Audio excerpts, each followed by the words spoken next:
The air on the 60th floor didn't taste like oxygen, it tasted like money and absolute silence. Up here, above the smog of the city, the penthouse corridor stretched out like the throat of a beast, waiting to swallow something whole.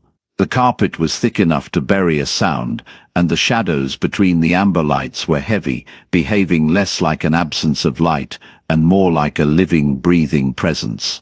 This wasn't just a CEO's office. It was a hunting ground disguised in chrome and black wood, where the only rule was to remain unseen, because in a world ruled by immortals, being noticed is usually a death sentence. The elevator doors sealed shut with a whisper that sounded too much like a coffin closing. Brishan pressed herself against the mirrored wall, watching the floor numbers climb in glowing blue digits that hurt her eyes. 47. 48. Each ascending number pulled her further from the safety of the ground, further from the possibility of running back to the cramped apartment where her mother lay coughing into blood-stained tissues. The cleaning cart rattled beside her, wheels squeaking against the polished floor. She'd stolen her mother's uniform from the hook by the door while Elistran slept, fever-bright and muttering about lilacs and someone named Lice. The fabric hung loose on Brishan's small frame, sleeves rolled 3 times, hem dragging. She'd stuffed newspaper into the orthopedic shoes to keep them from sliding off her feet. 59. 60. The penthouse level. Her reflection stared back at her from every angle. 10 years old, with eyes too large for her face and hair the color of winter moonlight, not blonde, not silver. Something in between that made people look twice, then look away quickly as if they'd seen something they shouldn't. Her mother had the same hair, though Elistran's had dulled with sickness and poverty. The elevator chimed, a sound like crystal breaking. The doors opened onto a corridor that didn't belong in the same building as the lower floors. Down in the lobby, everything was chrome and glass and the artificial brightness of a place that wanted to pretend it was daytime. Here the walls were the color of old wine, lit by fixtures that cast pools of amber light at careful intervals. Between the pools, shadows gathered thick as velvet. Cold air breathed against her face. Not the recycled chill of air conditioning, but something older. Something that made the hair on her arms stand up beneath the 2 large sleeves. She pushed the cart forward. The wheels made no sound on the carpet that swallowed her footsteps. Ahead, a single door stood at the end of the corridor, black wood inlaid with silver that caught the light like ice-catching moonlight. The CEO's office. Lysander Kalen's domain. Monster, the other cleaners called him. The man who never smiled, who could fire someone with a glance, whose meetings ran until dawn because he never seemed to need sleep. Brishan had heard the whispers in the break room when she'd brought her mother forgotten lunches, heard how people's voices dropped when they said his name, as if speaking too loudly might summon him. Her mother cleaned his office every night, alone, always alone, because no one else would take the assignment. The pay was triple the standard rate, and Elistran needed every cent for the medications that barely kept her breathing. But tonight Elistran couldn't stand without collapsing. Tonight the fever had climbed so high that she didn't recognize her own daughter. Tonight Brishan had forged her mother's signature on the timesheet and prayed that no one looked too closely at the small figure in the oversized uniform. She reached the door. Her hand trembled as she pulled out the access card she'd taken from her mother's purse. The scanner beside the door glowed red, waiting, judging. What if it didn't work? What if the system tracked biometrics or weight sensors in the floor had already flagged an anomaly? What if security was already on the way, and she'd be arrested, and her mother would wake up alone with no one to bring water, or call the ambulance when the coughing got too bad? Brishan pressed the card against the scanner. Red light washed over her face. Her heart stopped, then green. Soft, accepting green, and the lock disengaged with a click that sounded like permission. She pushed the door open and stepped into another world. The office stretched before her like a cathedral built to worship efficiency. Floor-to-ceiling windows wrapped around two walls, offering a view of the city that glittered 60 stories below. The skyline looked like scattered diamonds on black velvet, beautiful and untouchable. The other walls were lined with shelves that held books with leather spines and titles in languages she didn't recognize. The desk dominated the center of the room. Black glass and steel, its surface empty except for a single lamp, with a green shade that cast a pool of light across the dark surface. Behind it, a chair that looked more like a throne. Everything smelled wrong. Not dirty, but sterile, antiseptic, like a hospital where nothing living was allowed to leave its mark. No coffee rings, no fingerprints on the glass, no dust motes dancing in the air. Brishan's throat tightened. She forced herself to move, to pull out the cleaning supplies, and start with the windows like her mother always did. The spray bottle felt heavy in her small hands. She pumped the trigger, and the chemical smell of the cleaner cut through the antiseptic air, almost comforting in its familiarity. She wiped the glass in careful circles, the way Elistran had taught her. Don't leave streaks. Don't miss the corners. Pretend you're invisible, because to people like him you are. But as she worked, her eyes kept drifting to the desk, to the drawers that might hold something, anything, that could explain why this job paid so much. Why her mother came home from these shifts, looking drained and confused, with gaps in her memory and bruises on her wrists that she couldn't explain. Brishan set down the spray bottle. Her feet carried her to the desk before her mind could argue. The surface reflected her face, distorted and ghostly in the black glass. She reached for the top drawer. It opened silently, revealing folders arranged with military precision. Her fingers hovered over them, not quite touching. Employee files, contract negotiations, acquisition proposals, nothing personal, nothing human. The second drawer held the same. The third, the bottom drawer, stuck. She pulled harder, and it slid open with a whisper of resistance. Inside, a single photograph in a silver frame, face down as if hidden. Brishan lifted it with both hands. The frame was cold enough to burn. The photograph showed a woman laughing, her head thrown back, silver hair catching sunlight. She stood in a garden filled with lilacs, their purple blooms so vivid they seemed to pulse with life. The woman wore a sundress and no shoes, and her hand reached toward whoever held the camera, fingers spread as if to pull them into the frame, into the moment, into the laughter. The woman was her mother, younger, healthy, radiant, alive in a way Brishan had never seen her. Her hands shook, the frame slipped. She caught it, but her palm pressed against the glass, and something beneath the surface pulsed, a warmth that spread up her arm like recognition, like greeting. The office lights flickered, every screen on the desk blazed to life simultaneously, displaying a single word in red letters, authorized. Brishan dropped the frame back into the drawer and slammed it shut. Her heart hammered against her ribs. She backed away from the desk, mind racing. What had she done? What had she triggered? She had to leave. Now, before someone came to investigate, before the door opened. She spun around, pressing herself against the desk. A man stepped into the office, tall enough that he had to be careful of the doorframe. He wore a suit the color of midnight, perfectly tailored, and moved with the fluid grace of something that had never been clumsy, never been uncertain. His face was beautiful in the way that winter was beautiful, sharp and cold and merciless. Dark hair swept back from a high forehead, eyes that caught the light and held it, reflecting it back like mirrors. Those eyes found her immediately, pinned her in place. He went completely still, not the stillness of someone surprised, but the stillness of a predator that had just spotted unexpected prey.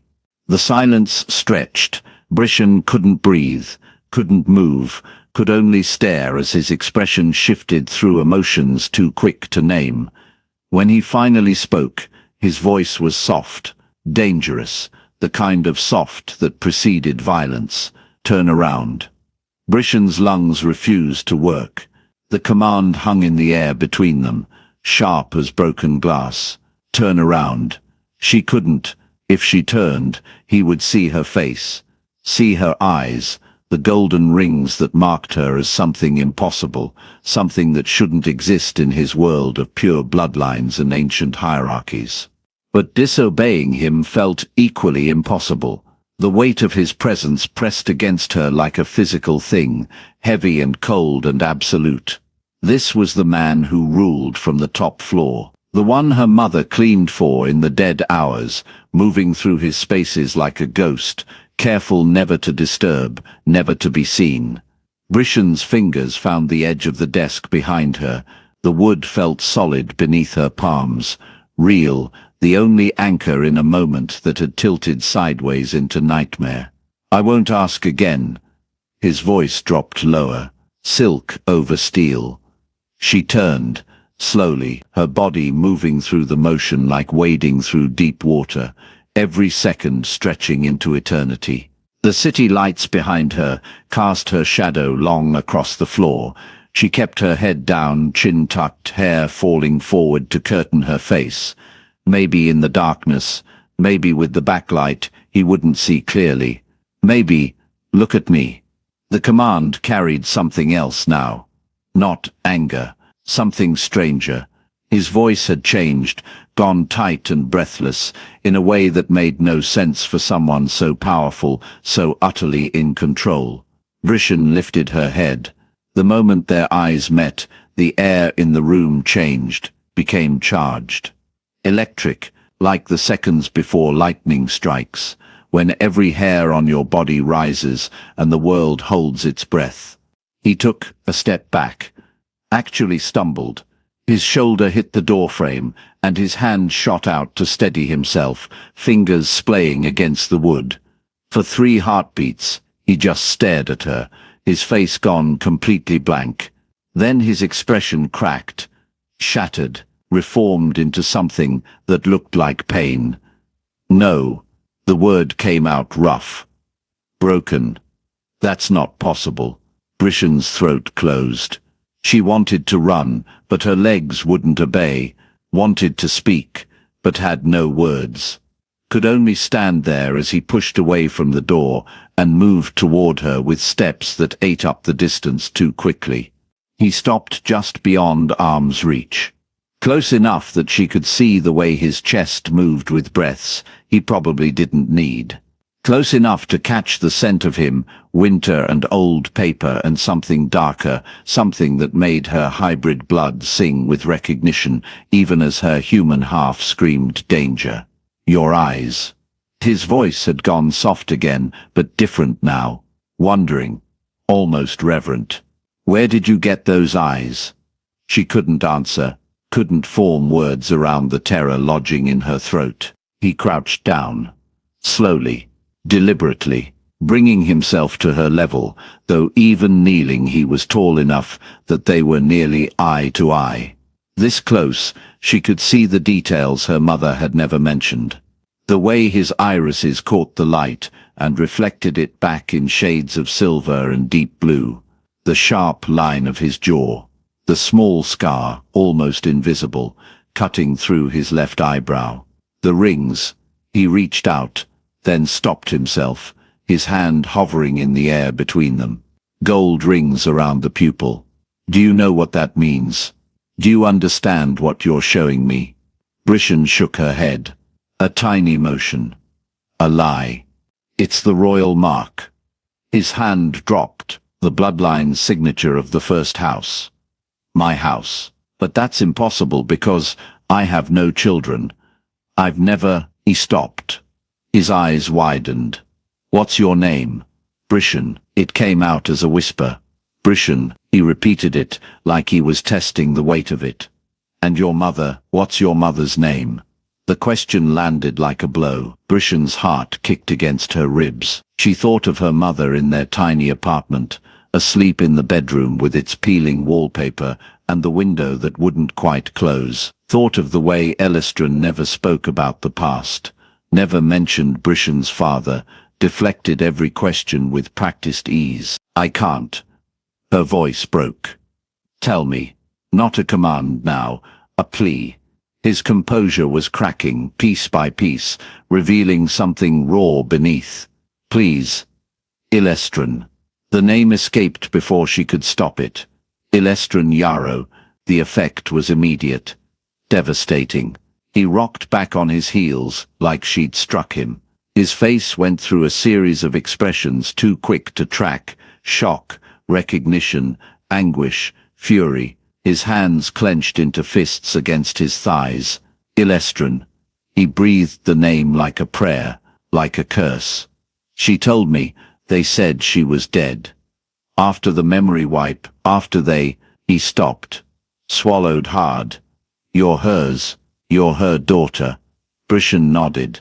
Tiny. Terrified. He stood abruptly.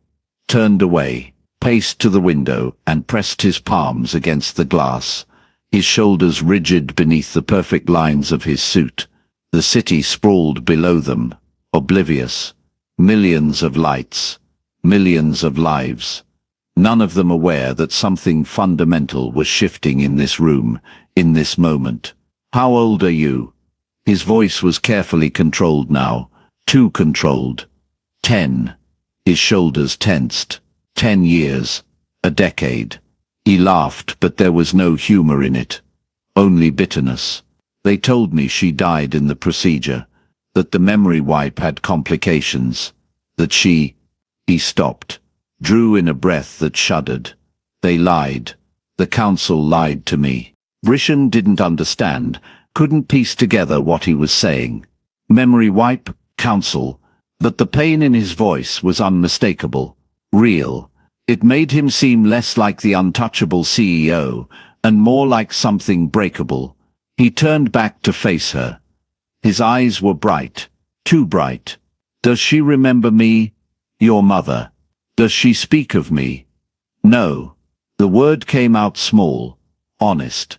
"She doesn't remember anything from before I was born. She says it's like there's a blank space where those years should be." Something in his expression crumpled. He closed his eyes. Of course, they would have been thorough. They always are. When he opened them again, they fixed on her with an intensity that made her want to shrink back. "But you exist, you're here. Which means..." He trailed off, shook his head. "Do you know what you are, Brishan?" She nodded. Slowly. "Say it." "Hybrid." The word tasted like ash, like all the years of hiding. Half human, half vampire. Not just any vampire. He moved closer again, knelt down once more. This time he did reach out, his hand hovering near her face, but not quite touching. "My blood, my line. The first house. Do you understand? You're not just a hybrid. You're my daughter." The words hung in the air. Impossible. True. Brishan felt them settle into her bones, into the marrow of her, rearranging everything she thought she knew. "I didn't know." His voice cracked.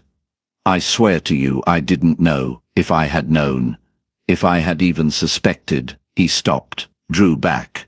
"You shouldn't be here. This building, this place, it's not safe for you. If the council finds out, if anyone discovers what you are, they'll kill me." She'd known this her whole life, known it in the way her mother checked the locks 3 times before bed, in the way they moved apartments every 2 years, in the way Elistran had taught her to hide, to blend, to never draw attention. Yes, he didn't soften it, didn't lie. The old laws are absolute. Hybrids are forbidden. Abominations, they call them. The punishment for creating one is death, for both parent and child. "Then why are you telling me this?" The question burst out of her. Why not turn me in?" His face transformed. The coldness melted away, replaced by something fierce and protective, and utterly foreign to the man who'd walked through that door. Because you're mine, my blood, my daughter, and I have spent 10 years believing the woman I loved was dead, that the child we created was lost. I won't lose you again. The door burst open. A woman strode in, moving with predatory grace. She wore a suit in deep crimson, her blonde hair pulled back in a severe knot. Her eyes, pure vampire silver, swept the room and landed on Brishan with immediate hostility. Lysander. Her voice was smooth, cultured, dangerous. Security reported an unauthorized presence in your office. I came as quickly as... She stopped. Her gaze sharpened on Brishan. What is this? A child? How did a human child breach our security? Lysander rose to his full height, placed himself between Brishan and the woman. Drea, this doesn't concern you. Doesn't concern me? Drea Vane Brishan recognized her now from the photos in the trade magazines her mother sometimes brought home, the woman who ran the European operations, who was rumored to be next in line for the council, laughed. Cold. Sharp. An intruder in the CEO's office doesn't concern the head of security. I think it concerns me very much. She moved forward. Lysander shifted to block her. Stand aside. Drea's voice dropped to something lethal. Whatever sympathy you're feeling for this little rat, it ends now. She's broken into a restricted area, accessed private files. The penalty is clear. She's not a rat. Lysander's voice was quiet, absolute. And you will not touch her. Look at her eyes, Lysander. Drea's lip curled. Really look. Those rings, that's not human. That's not even pure vampire. That's, I know what she is. The words fell like stones. Drea went still. Her eyes widened fractionally. You know? She breathed the question. You know, and you're protecting her? Have you lost your mind? The laws. Damn the laws. This is treason. This is Drea's hand moved. Fast. Reaching for something at her belt. A weapon. A communicator. Something. Lysander was faster. He caught her wrist mid-motion. His grip looked gentle, but Drea's face went white. She gasped, tried to pull back, couldn't move. I said. Lysander's voice dropped to something that made the temperature in the room plummet. You will not touch her. Drea bared her teeth. The council will hear about this. They'll demand answers. And when they find out what she is, when they discover you've been harboring, let them come. He released her wrist, pushed her back, stepped forward, forcing her toward the door through presence alone. Let them try to take her from me. I am the first house. I am the bloodline from which they all descend. And this child, he glanced back at Brishan. His expression softened for just a moment. This child is mine. Drea stared at him. Comprehension dawned slowly across her face. No, you can't mean, get out of my office, Drea. Lysander, think about what you're doing. Think about what this means. If she's your daughter, if you acknowledge her, you're signing your own death warrant. The council won't allow. Out. The word cracked through the air like thunder. Drea flinched. Actually flinched. For a moment, she looked like she might argue, might push. Then survival instinct won. She backed toward the door, her eyes never leaving Lysander's face. This isn't over, she said softly. You know it isn't. No. Lysander's smile was sharp. Dangerous. It's just beginning. Drea left. The door closed behind her with a soft click that sounded too loud in the sudden silence. Lysander stood there for a long moment, his back to Brishan, his shoulders rising and falling with breaths that came too quick. Then he turned, looked at her, really looked at her, taking in every detail, her worn shoes, her too big jacket, the way she was shaking. You're safe now, he said quietly. I promise you. No one will hurt you. But Brishan heard the lie in it. Not a lie of intent. He meant it, she could tell. But a lie of possibility. Because they both knew the truth. The council was coming, and when they did, promises wouldn't be enough to save her. Lysander crossed the room, knelt in front of her one more time. This time he did touch her, just his hand on her shoulder. Gentle, careful, like she was made of glass. "I need you to trust me," he said. "Can you do that?" Brishan looked into his eyes, saw her own gold rings reflected back, saw the determination there, the fierce protectiveness, the fear he was trying so hard to hide. She nodded. "Good." He stood, held out his hand. "Then come with me. We don't have much time." Once Drea reaches the council, the lights went out. All of them. Every screen. Every lamp. The city below vanished as the windows polarized to black. The only illumination came from the emergency strips along the floor, casting everything in dim red. Lysander's hand found hers in the darkness. His grip was iron. "They're already here," he whispered. And then the door exploded inward. The door didn't just open. It shattered. Splinters of reinforced wood and twisted metal scattered across the marble floor, and through the smoking wreckage came figures in black tactical gear, moving with inhuman speed and precision. Night staff, elite enforcers, their eyes glowed amber in the emergency lighting. Lysander shoved Brishan behind him. She felt the shift in his body, muscles coiling, temperature dropping until frost formed on his jacket. The air itself seemed to contract around him. "Stand down." His voice wasn't loud. It didn't need to be. The command rolled through the room like thunder before a storm. "I am your sovereign." "Stand down." The lead enforcer hesitated, just for a heartbeat. Then a woman's voice cut through the darkness, smooth as poisoned honey. "The council has revoked your authority, Lysander. Temporarily, of course." Drea Vane stepped through the ruined doorway, immaculate in her white suit, despite the chaos.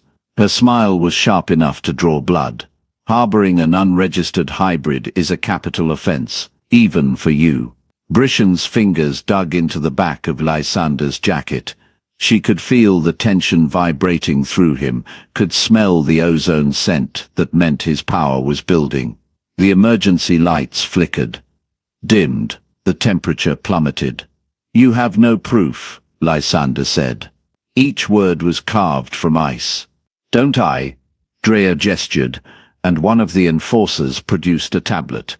Even from behind Lysander, Brishan could see the thermal scan on the screen, her body outlined in impossible colors, the dual heat signatures of human metabolism and vampire cold burning in her chest, like competing suns.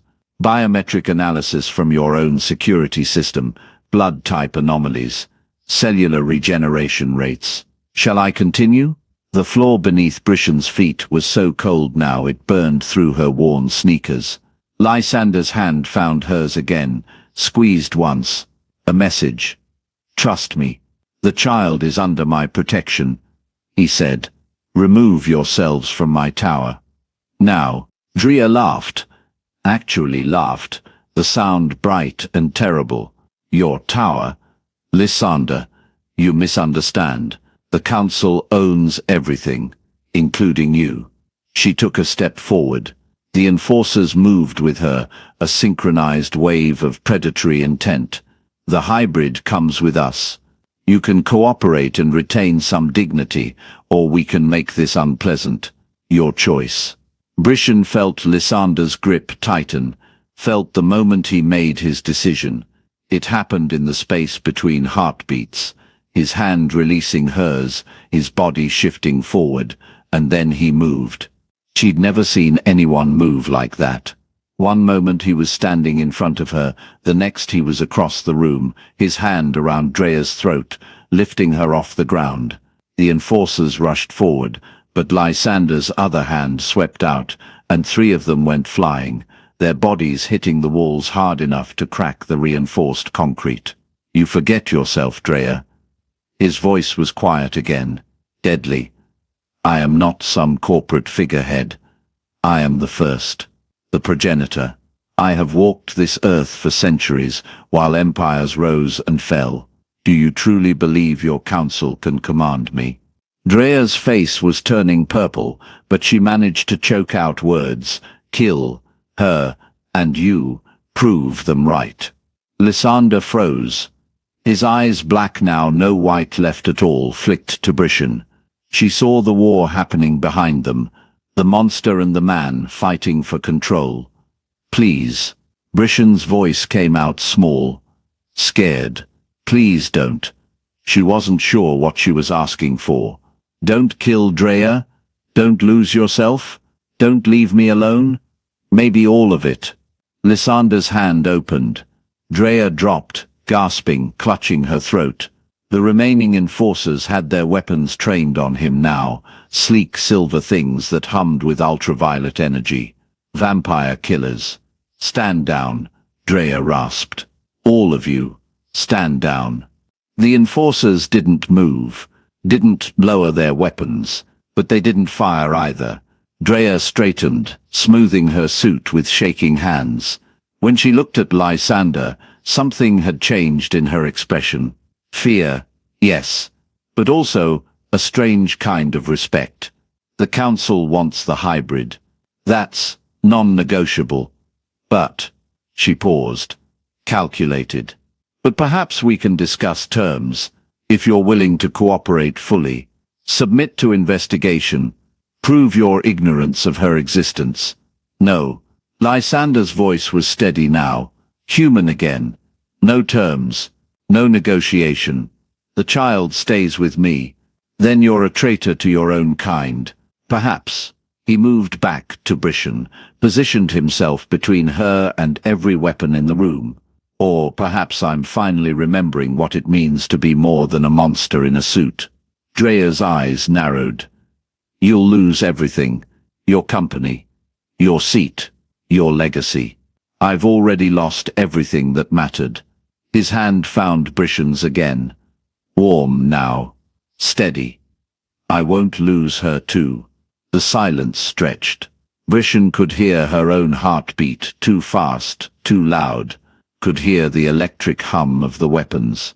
Could hear Drea's breathing, still ragged from being choked. Then Drea smiled. Not her corporate smile. Something sadder. Almost human. You really don't know, do you? She shook her head. Lysander, you fool. Look at her. Really look at her. I am looking at her. No, you're looking at a hybrid, a problem to be solved. Look at her face. Her eyes. Drea's voice softened, just slightly. Look at her, and tell me you don't see it. Lysander went very still. Brishan felt his attention shift, felt the weight of his gaze as he turned to study her. She wanted to look away, wanted to hide, but something made her meet his eyes instead. He was tall, scary, but his eyes were sad, and in the dim red emergency lighting, she watched those sad eyes widen, watched understanding dawn like a terrible sunrise. His hand came up slowly, trembling, brushed her hair back from her face, revealing what she'd kept hidden under her hood for so long. One eye brown like her mother's, one eye gold like... No, Lysander whispered. No, that's not possible. 10 years ago, Drea said quietly. A cleaner named Elistrin Yarrow. You had a brief relationship. Before the council found out. Before they wiped her memory and sent her away. Brishan watched the color drain from Lysander's face. Watched his hand drop. Watched him take a step back. Then another like she'd burned him. I have a daughter, he said. Not a question. A statement of impossible fact. You have a daughter. Drea confirmed. And the council has known for months. They've been waiting, watching, gathering evidence. They wanted to see if you'd claim her, if you'd choose her over them. She paused. Congratulations, Lysander. You just made your choice. The weapons lowered. The enforcers stepped back, Andrea turned toward the ruined door, her heels clicking on debris-strewn marble. "You have until dawn," she said without looking back. "After that the council will come for both of you. I suggest you use the time wisely." Then she was gone, the enforcers following, the emergency lights flickering back to normal, and Brishan was alone with the man who was her father, watching him stare at her like she was a ghost. "My mother," Brishan said. Her voice was steady now. "Certain. She's sick, dying. She needs you." Lysander's mouth opened, closed. He looked lost, broken. Nothing like the powerful CEO who'd faced down armed enforcers moments ago. "Please," Brishan said. "I'll go with the council. I'll do whatever they want. Just save her first. Please." That broke through. Lysander's eyes focused, sharpened. "Show me." They took his private elevator down past the corporate floors and the residential levels, down to the parking structure where a black car waited. Lysander drove in silence, following Brishan's whispered directions through streets that grew narrower and darker with each turn. The apartment building looked worse at night. The broken security door, the graffiti-tagged walls, the smell of garbage and desperation. Lysander said nothing, but Brishan saw his jaw tighten, saw his hands grip the steering wheel until his knuckles went white. The stairs creaked under their weight. Third floor, the door with the peeling paint and the number that hung crooked. Brishan's hands shook as she unlocked it. Inside, the darkness felt thick, heavy, like something alive and hungry, but Lysander's presence seemed to push it back. Where he walked, the shadows retreated. The air grew warmer, cleaner. Elistran lay in the bedroom, so still Brishan's heart stopped for a moment. But then she saw the shallow rise and fall of her mother's chest, still breathing, still fighting. "Mama," Brishan whispered. "I brought help." Lysander moved to the bedside, knelt. His hand hovered over Elistran's face, not quite touching, trembling with something that might have been fear or wonder or grief.